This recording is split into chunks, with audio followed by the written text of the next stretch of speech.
flew my drone into a tree a couple of years ago. Pretty nice drone and pretty big tree. That's the tree there in the background. No branches below about 50 feet. So I realized I was going to have to learn how to rope climb. A new skill for me.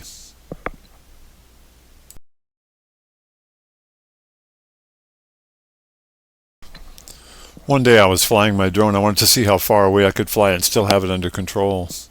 So I took off from this beach here and I flew out to that point. See the point in the distance? It's maybe a mile away.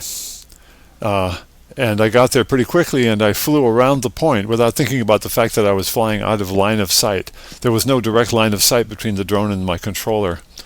That's generally a good thing, but what it means is, see the signal? Signal's gone. I just flew around the point and obscured the pathway between the controller and the drone.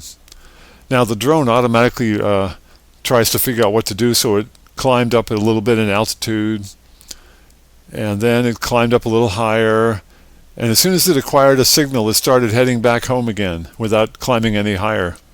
Very bad choice, because there was a big tree in the way. Here we go, crashing into a tree. That leads to the next part of my story. To climb the tree, I needed to have a line in the branches. And the way you get a heavy line up into the branches of a tree is you shoot a light line first, and you use the light line to draw the heavy line back up into the tree. That's what this big slingshot is for. It's got a little weight on the end of a light line. Then the light line draws the heavy line, and then you climb. After I got my drone back, I went like, hey, this is fun. So I started climbing different places. This is a maple tree right in front of my house. And I used it for practice because it's nice and tall, 60 feet tall.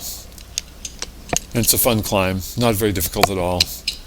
And I started thinking, I'll get good at this, and then I'll go up into the Olympics here in Washington State and find a rock to climb. In the meantime, I did a lot of practice runs on this tree. Got pretty good at climbing, rope climbing.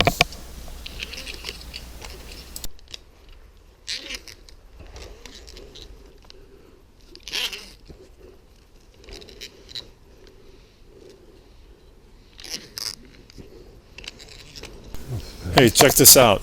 I'm at 55 feet above the ground, looking straight down.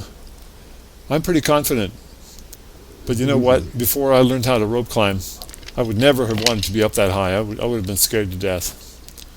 What happens is you realize how strong the rope is, and you have a completely rational confidence in the ability of the equipment and your own skills to protect you. And then it becomes fun. And what you're looking at now is the fun part. Rope ascending and descending use different equipment.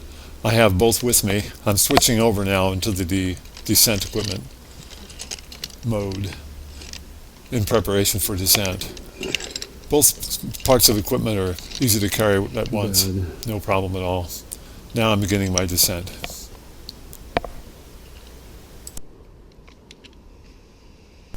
Before modern equipment, you had to keep your hand on the control line on the way down.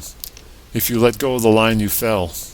Modern equipment, like this handle you see in the images, if I let go of that handle, I stop. It's much safer.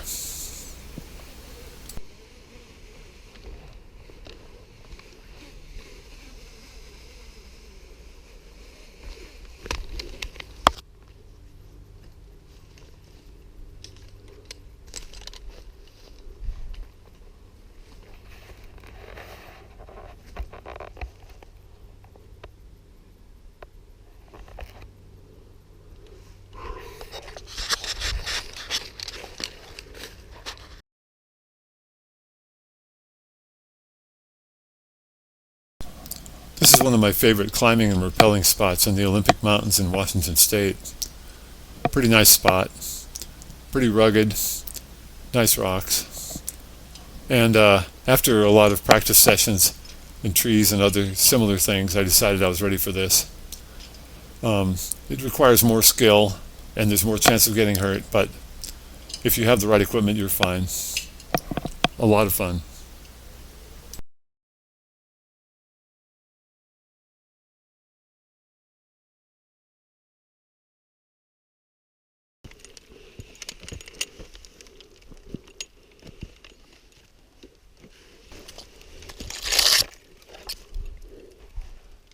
Okay.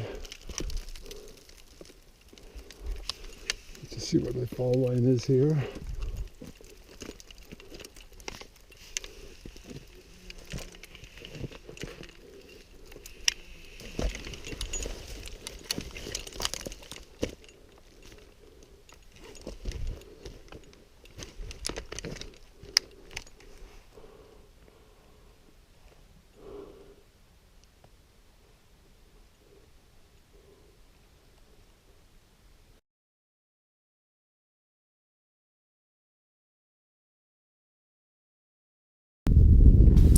I call this the final examination because it involves descending over an overhang where I can't actually see where I'm going until I get there, in a couple of vertical spots where the drop is vertical.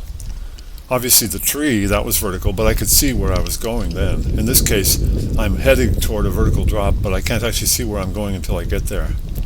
So I regarded it as particularly challenging. It ended up being a lot of fun though.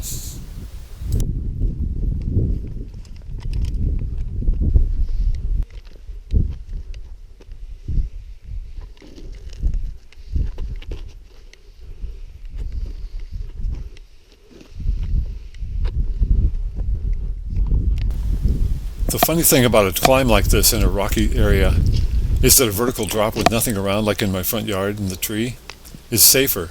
You only have to pay attention to the rope, nothing else. Here you have to pay attention to the rocks and fend them off and figure out which way to go down and not get hung up in the brush.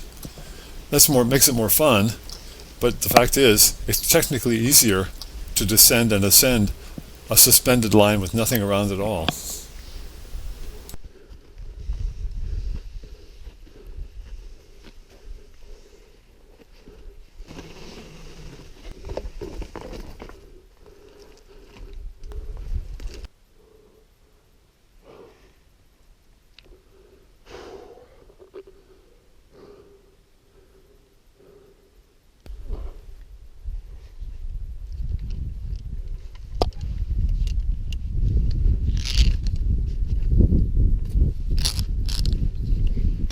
I have no idea what kind of impression this video creates as far as risky activities are concerned. But in truth and objectively, driving to this site in my car is more dangerous by far than the activity itself. And I actually think the most dangerous thing in life is to do nothing at all. Stretch.